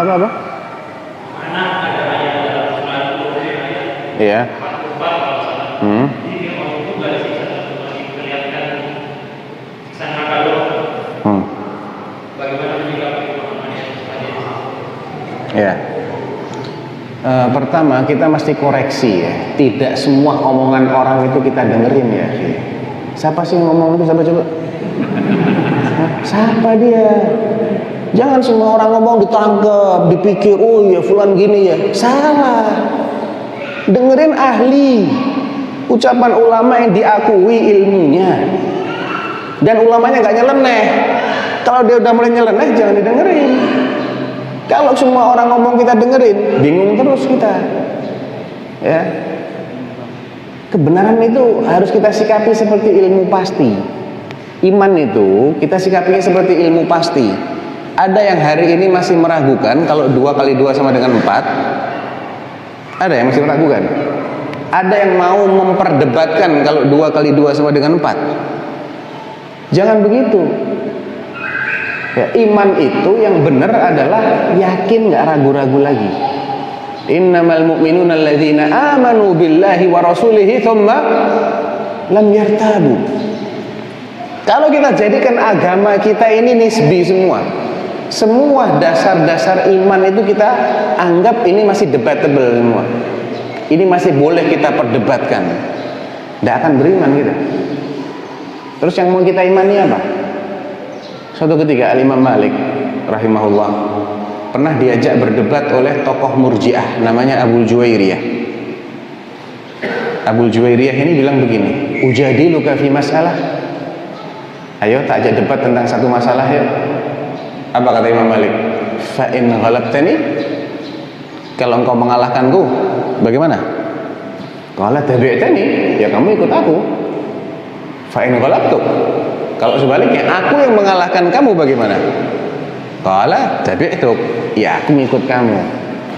Fa in ja'ana thalithun wa ghalabana, kalau ada orang ketiga ini, kita sudah debat, dia mengalahkan kita semua, bagaimana? Qala tabi'na, kita ikuti orang ketiga. Kalau datang orang keempat, pindah lagi, tiap hari ganti-ganti akidah. Qala ya fulan innallaha ba'atha Muhammadan bidinin wahid wa uraka tatanaqqal. Ya fulan, Allah itu mengutus Rasulnya Muhammad sallallahu alaihi wasallam dengan din satu. Kok kamu pindah-pindah agama? Ya, karena apa? Tiap orang ngomong didengerin. Loh, siapa tuh si fulan ini siapa? Nabi dia. Hah? Syekhul Islam Ibnu Taimiyah. Terus ngapain ngedengerin? Gitu loh. Jadi pertanyaan ini pertanyaan yang tidak perlu sebetulnya. Kalau kita tidak buka ini telinga.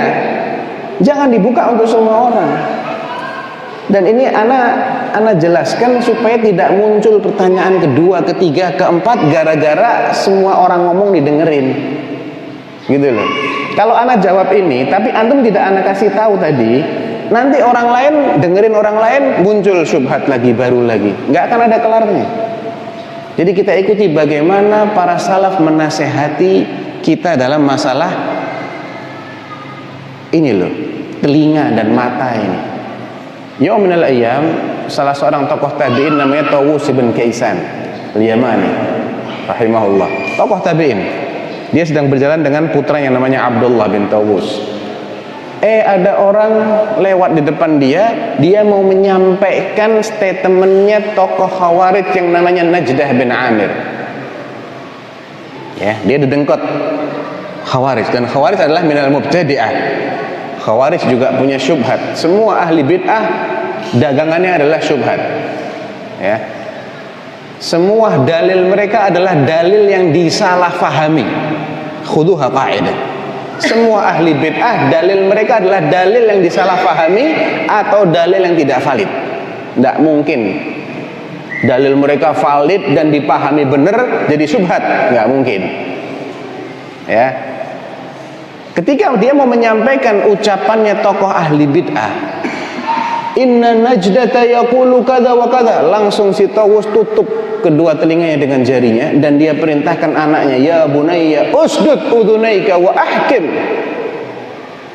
tutup telingamu nak, yang kencang tutupnya, sampai orang ini lewat, jangan dibuka. Ini tokoh tabi'in loh, bukan orang baru ngaji. Ada imam min a'immati ahli sunnah wal jamaah, tidak memberi peluang. Masalah akan muncul kalau dia dikasih panggung. Masalah akan muncul kalau kita dengerin dia. Dia ini barangnya busuk, gak laku. Kok ente mau beli? Salah kita, jangan dibeli barangnya. Di riwayat yang lain, Imam Malik pernah menukil ucapannya Ma'an ibn Isa, wa huwa imam minal a'immah. Ya, Ma'an ibn Isa ini sering didatangi oleh orang-orang ahli bid'ah. Diajak debat sama orang-orang ahli bid'ah. Sudah terkenal dia ini ashabul ahwa wal bid'ah. Mereka hanya mengikuti hawa nafsu, bukan pencari kebenaran. Mereka pencari pembenaran. Bukan pencari kebenaran, tapi pencari apa? Pencari pembenaran. Dan mereka ini dagangannya sekali lagi busuk, nggak laku. Biar laku, bagaimana caranya? Dengan debat terbuka. Intabihu. Ya. Kalau ada tokoh ahlu sunnah mau diajak debat oleh tokoh ahli bid'ah, debatnya terbuka, mereka paling senang itu, dapat panggung. Kalau mereka ngomong sendiri kan gak ada yang dengerin ahlu sunnah, ngapain kita simak si fulan ngomong sendiri. Ya. Tapi kalau dia debat dengan salah seorang tokoh ahlu sunnah penasaran mau nyimak bagaimana jawabannya tokoh mereka kepada ahli bid'ah ini. Nah, itulah panggung mereka. Mereka menyebar syubhat di kalangan ahlu sunnah dengan cara ngajak debat. Nah, Al-Imam Ma'an ibn Isa ini faham maksud mereka, maka dia tolak itu. Dia tidak mau menerima tantangan itu. Mereka ini katanya nggak laku dagangannya, terus mencari orang yang mau mempromosikan, mau ngiklankan. Ini loh ada pemikiran ahli bid'ah, dengerin ya ahlu sunnah. Kalau yang ngiklankan ahlu sunnah mau denger. Tapi kalau yang ngiklankan ahli bid'ah, ahlu sunnah kan nggak mau denger. Ya, jadi mereka pinjem ketenaran tokoh ahlu sunnah ini yang mau diajak debat, karena mereka sebetulnya tidak mencari kebenaran, mereka cuma cari panggung. Ya. Oleh karena itu kitanya juga harus tahu nih siapa yang omongannya itu layak didengar. Jangan semua orang kita dengerin, salah itu. Dan dalam semua ilmu pun kita juga harus punya sikap yang sama. Masa semua orang bicara tentang kesehatan antum dengerin? Kan kacau. Masa semua orang bicara tentang apa misalnya, tentang ekonomi, nggak urusan mau ahli ekonomi atau bukan, silakan berbicara dan kita akan dengarkan. Ya ngawur kalau begitu. Ya. Jadi apa yang tadi diklaim itu, ada orang mengatakan apa tadi? Azab kubur itu hanya penampakan saja, tidak ada hakikatnya. Ada batil. Hadza ba'da adzabul qabr haqiqi. Apa yang disebutkan Allah tentang Fir'aun itu sebagian dari azab kubur. Contoh, bukan hanya itu, ya, bukan hanya itu. Walaupun tidak disebutkan dalam Al-Quran, tapi disebutkan dalam hadis Nabi. Ya.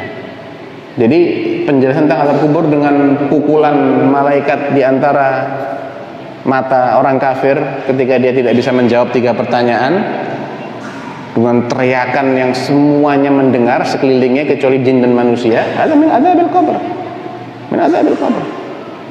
Hadis Nabi yang sahih muttafaq alaih ketika ada seseorang masih bekas budaknya Rasulullah namanya Mid'am, ikut perang Khaybar, dan ketika perang Khaybar itu ghanimahnya berupa perabotan rumah tangga.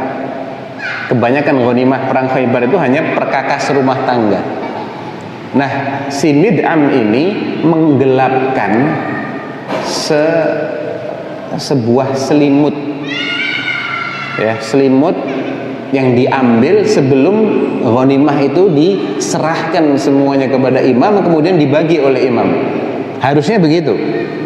Tapi sebelum semua ghanimah diserahkan, dia gelapkan satu, selimutnya disembunyikan, diambil, dimiliki sama dia. Itu namanya ghulul. Itu termasuk dosa besar. Subhanallah, setelah Nabi selesai membagi-bagi ghanimah dan Mid'am menyembunyikan, menggelapkan salah satu ghanimah berupa selimut tadi, selimut bekas lagi, bekas Yahudi lagi, ya. Si Mid'am ini ketika perjalanan pulang kena anak panah dari arah yang tidak jelas, panah nyasar, mati dia. Para sahabat mengatakan, hani'an lahus syahadah, wah enaknya dapat mati syahid. Apa kata Rasulullah? Kalla inna syamlata allati ghallaha fi Khaybar latashta'ilu alaihi nara. Sama sekali tidak seperti yang kalian duga. Sesungguhnya syamlah, selimut yang dia gelapkan di Khaybar itu akan menyulut api dirinya di dalam kubur nanti. Di alam barzah dia akan menjadi bahan bakar untuk dirinya.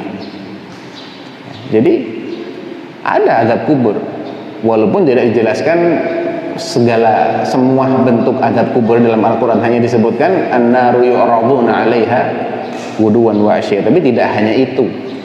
Nah, akhir soal kalau masih ada. Pertanyaan terakhir. Fadhal. Langsung aja, nggak usah pakai mic, kadang mantul-mantul nggak jelas suaranya.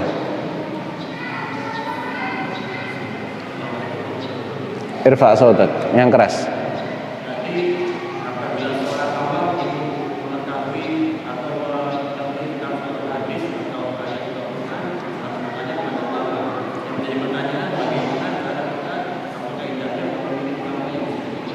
Nah, jadi kalau kita ingin mengetahui makna suatu hadis atau ayat, kita harus bertanya kepada ulamanya. Bagaimana cara kita memilih ulamanya? Nah, setiap orang berilmu itu harus diakui ilmunya di kalangan orang-orang berilmu. Gak ada orang berilmu yang tidak punya pengakuan, tidak punya bukti dia ini berilmu, gak ada. Sekarang antum mau bertanya tentang kesehatan kepada dokter. Ada dokter nggak punya ijazah kedokteran? Ada dokter tidak diakui oleh Ikatan Dokter Indonesia dan dia tetap dianggap sebagai dokter? Nggak ada. Pengakuan itu penting, ya. Pengakuan ini penting karena kalau dia mengklaim dan tidak ada yang mengakui, berarti dia bukan orang ahli. Loh, sekarang apa parameter kita untuk membenarkan klaim dia sebagai ahli? Ulama-ulama yang sudah diakui sebelum dia dalam disiplin ilmu itu, misalnya dalam disiplin ilmu tafsir, tidak pernah menganggap dia sebagai seorang mufassir, atau bahkan mereka mengkritisi penafsiran orang ini, ya berarti ini bukan ahli, selesai sudah. Jadi nggak bisa seseorang itu menobatkan dirinya sendiri sedangkan tidak ada yang mengakui itu dari kalangan orang-orang yang sudah punya pengakuan sebelumnya. Dan ini sesuatu yang Berlaku dalam semua disiplin ilmu. Kita nggak cuma bicara ilmu syar'i, enggak. Ilmu dunia juga begitu kan. Semua arsitek itu mesti lulusan fakultas atau teknik ya arsitek. Artinya dia belajar dari sebuah lembaga yang memang bonafit dalam bidang itu. Atau dia minimal punya syahadah. Syahadah itu artinya terjemahnya ijazah. Orang Arab bilang syahadah, kesaksian artinya syahadah itu. Lembaga ini bersaksi bahwa si fulan telah belajar ilmu ini dan lulus. Itu kan pengakuan. Atau kalau dulu sebelum ada lembaga-lembaga, para ulama menggunakan tazkiyah, rekomendasi. Nanti kalau saya mati ya Imam Ahmad, saya tanya kepada siapa? Tanya kepada si fulan. Nah, ini pengakuan. Imam Malik sebelum beliau mendudukkan dirinya sebagai mufti sudah direkomendasikan oleh 70 ulama Madinah dia layak untuk menjadi mufti. Ya. Jadi itu salah satu cara kita mengetahui mana ulama yang memang benar-benar ulama. Cara yang kedua, apabila orang ini terkenal berbicara pada suatu disiplin ilmu, misalnya dia terkenal membahas tentang tafsir Al-Quran, dan ahli-ahli tafsir tahu kalau orang ini sering berbicara tentang tafsir Al-Quran. Ulama-ulama tahu dan mendiamkan. Ini adalah bentuk pengakuan juga.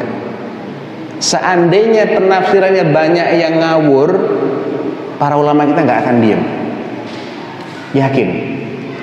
Orang bicara tentang hadis, kalau pembicaraannya itu benar, ilmiah, maka dia tidak akan banyak dikritisi oleh ahli-ahli hadis kita. Walaupun dia tidak pernah juga mendapatkan tazkiyah dari para ulama secara tegas. Cukuplah tazkiyah itu adalah tazkiyah dhinniyah, tazkiyah yang sifatnya terselubung. Artinya dia banyak berbicara tentang masalah ini, terkenal tapi nggak dikritisi. Berarti mereka menyetujui, ulama kita menyetujui. Itu bentuk atau indikasi lain bahwasanya si fulan ini memang layak untuk diambil ilmunya dalam bab ini. Ya, tapi kalau dia bicara bab lain lagi, tunggu dulu, dikritisi nggak? Dia kan terkenalnya bicara masalah tafsir, kok sekarang bicara masalah hadis? Nanti dulu. Kecuali ketika dia sudah mendapatkan rekomendasi tazkiyah dari ulama-ulama fiqh, dari ahlu sunnah dalam disiplin ilmu lain, nggak apa-apa. Tapi kalau belum, tunggu dulu. Jadi nggak boleh seseorang ini belajar dari orang yang majhul, yang misterius, belum diakui keilmuannya.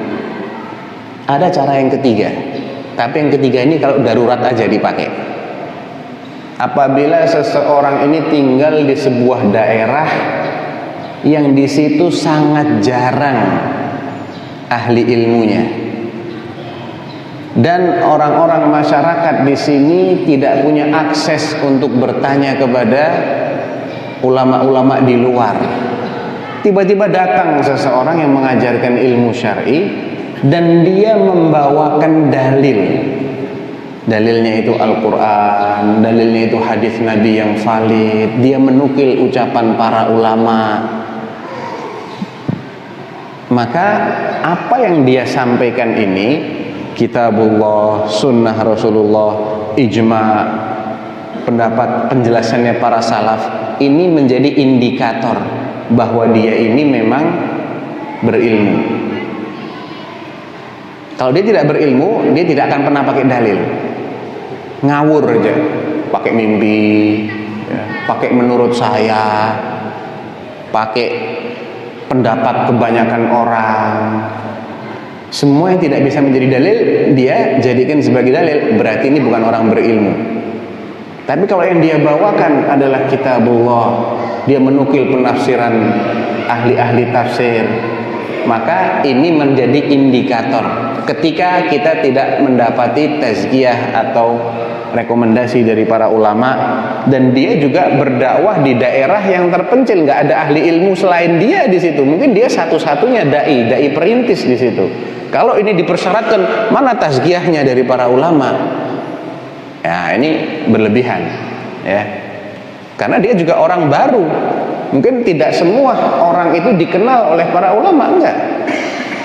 Tidak berarti ketika seseorang tidak dikenal oleh para ulama otomatis ilmunya dia ini batil, tidak. Kita harus pakai dua indikator tadi. Minimal dia menyampaikan sesuatu dan tidak tersembunyi dari pantauan para ulama kita. Ya, suka ceramah di televisi misalnya, atau suka nulis di sosmed. Kalau dia ngomongnya ngawur, apalagi sekarang, pasti akan banyak yang mengoreksi.